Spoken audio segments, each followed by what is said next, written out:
everyone, welcome back to this channel. If you're new here, please consider subscribing, liking and commenting down below. As usual, I'm your teacher, Desi, and today I'd like us to go through the Fathers of Nations text, and I would like, before we even get to the chapters, let's look at the summary of this book in general. If we get to look at the cover, the cover page, we can see a document that is written approved and a stamp that obviously is written rejected. Then we need to know what that entails inside the book. At the back of the cover, let me read it aloud for those who are not who don't have the copies. It reads, "The very best of the world's best have discovered a way to develop Africa, Way Omega. Now Africa's heads of state are at a summit to approve it as their common development strategy.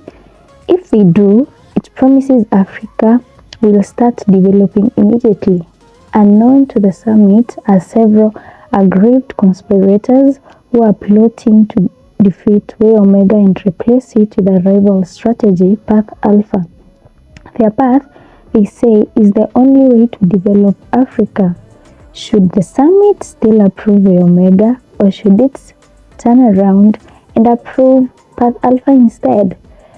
Fathers of Nations is a satire on contemporary African politics. Now, you can get from that the heads of state, the 49 heads of state, together with the head of state of Gambia, they are in Banjul, Gambia, to go and discuss on how to implement the document Way Omega.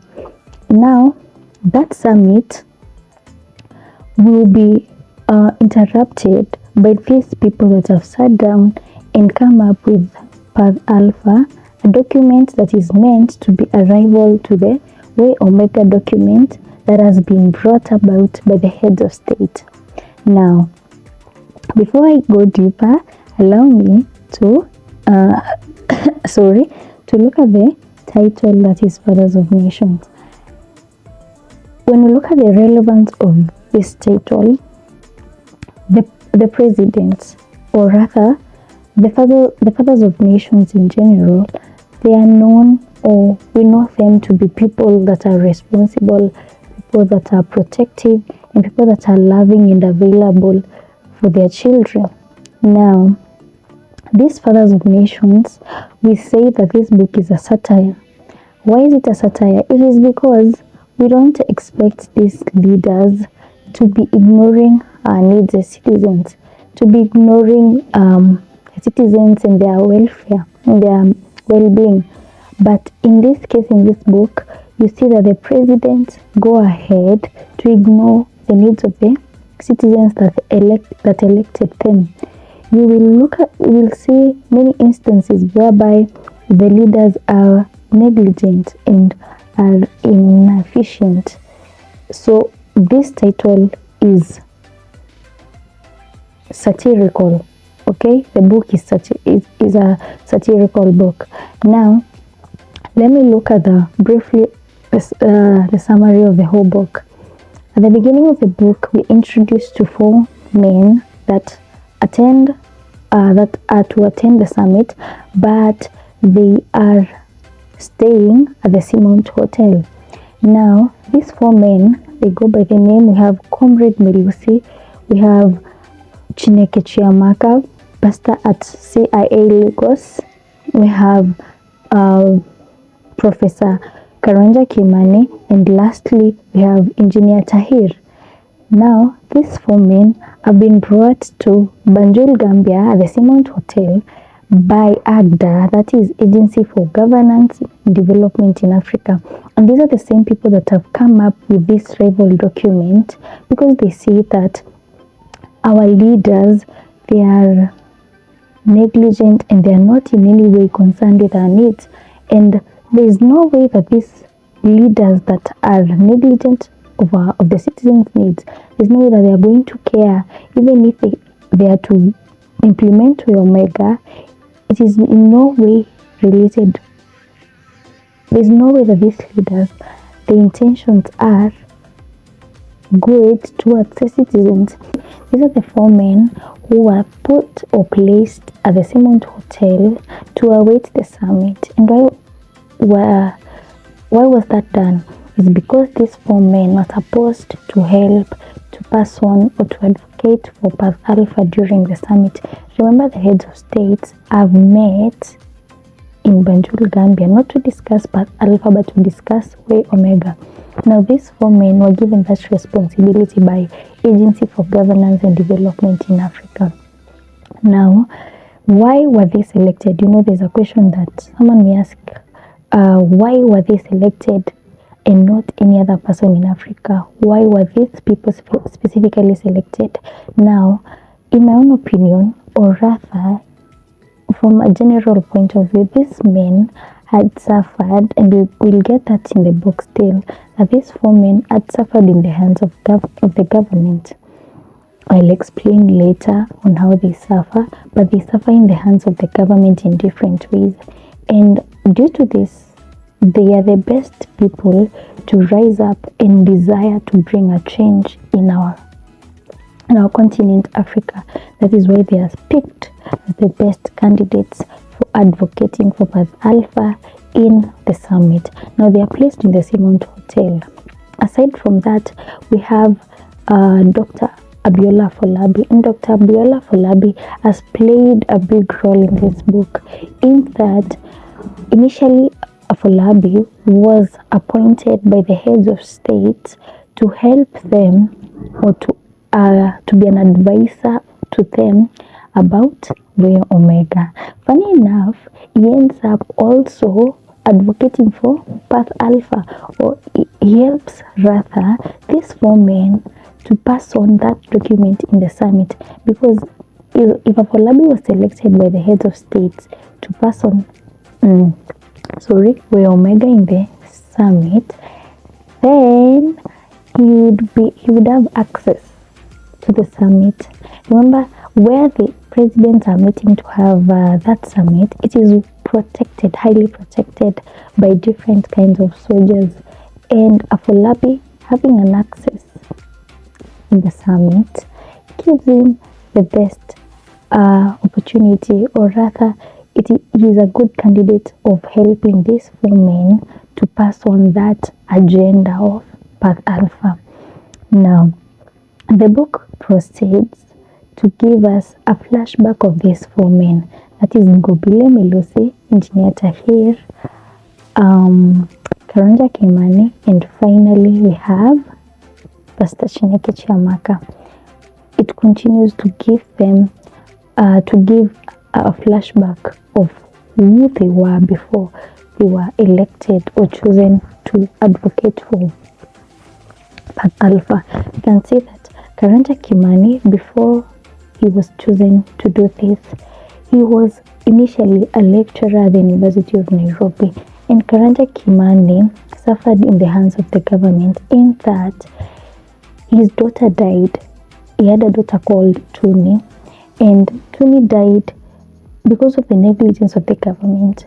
Tuni used to attend seminars on personal security, and it's funny that these presidents choose to provide seminars where young people, young ladies and young men are sent to learn about their personal security instead of being protected. You see, it's laughable that you can teach me how to be secure instead of providing the security that I need as a father of nation. Then Tuni proceeds, rather, she's involved in a car accident, and when we get into details, we will know what really happened, but she ended up dying in a car accident.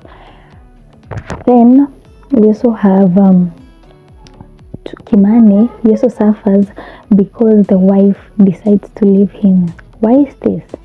The lecturers are not well paid, and the wife, Athia Omondi, feels that Kimani is not able to provide or be the kind of man that she has always wanted.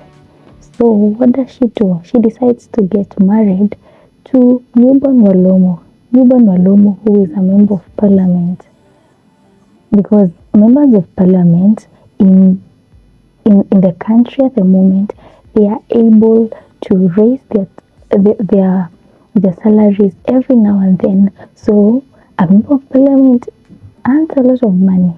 So despite Asia's age, since she's old, obviously, she decides that enough is enough. I have to get married to someone with money, someone who can really give me what I want and provide the kind of life that I deserve. So she ends up leaving Kimani, and you can see this is all attributed to the government. So Kimani is left in a state of helplessness and in a state of disillusionment. Actually, because he is also arrested for getting in a fight with Newborn Walomo because of the issue of the wife. So he ends up being arrested, and you can see this man has really suffered. We also have Tahir. Tahir had gone to the university to learn about weaponry, and he thought that if I learn weaponry, I'll be able to come back to my own country and practice what I learned. So there's this organization that the president had come up with, the Feast of Allah. That is where Tahir was able to exercise what he had learned in the university. But then all of a sudden, the Feast of Allah was dismantled. He was left helpless. And later on, he met there was this woman, Rahma, who was also part of the Feast of Allah, and he met her, and he felt that he wanted to go out with her, but he did not do it in the right way, and that landed him in a lot of trouble, and he ended up losing his eye. We'll get into details later on, but all these things lead him in a state of helplessness, and he's also suffering because of the government. So he's also a right candidate to rise up and say that I deserve a change, or I desire a change in Africa. Then we have Comrade Ngobile Melusi. This man has really suffered. He supports the leader, the bomber, rising to power. But when this leader gets into power, what does he do? He decides to turn against his people. We have the Shona people and the Ndebele people. So this ruler is from the Shona community, and he decides that since I'm from the Shona, I should mistreat the Ndebele people. He kills them, and he kills everyone that dares to threaten his leadership, or anyone who rises to oppose him. So this man comes up with organizations. We have Murambat, Vina, and Bukurahundi. These people are killing the Ndebele and mistreating them anyhow. And in the process, Liliza, that is the wife of Ngobile, ends up dying. So you can imagine the betrayal that Ngobile Melusi felt at that moment. You support someone to rise to power, but when that happens, they just neglect you and end up killing your wife. It is so disheartening. So the last candidate we have is Pastor Chiamaka. Pastor Chiamaka is a pastor, or was a pastor at CIA, this church inside Africa in Lagos. Then Pastor Chiamaka was just preaching, and in one of his services he was talking about God is watching you. And after his preaching, everyone went home. Then on another preaching, he decided to come and expose or talk about how the government has failed during his service. He decided to talk about how the government has failed. Remember, the leaders are not giving the people the voice to air out their needs and their rights. So Pastor Chineke Chiamaka lands himself in a lot of trouble for doing that is locked up and is banned from ever preaching. And Pastor Chineke Chiamaka had just turned into a pastor because his previous life was reckless and he had found purpose in serving God. But then what happens? The government bans him from his purpose. They banned him from doing what he wanted just because of talking about how the government has failed. So you can see these four men are connected in a special way in that they have all suffered in different ways. And they want to see a change finally in their continent. That is why they were selected by ACDA to do what? To pass on the ideology of Path Alpha during the summit. I hope that you understood up to that point. We are just halfway, but if you'd like to know what happens next in the book, please consider subscribing, commenting down below, and sharing this video. Thank you for sticking to the end. Bye.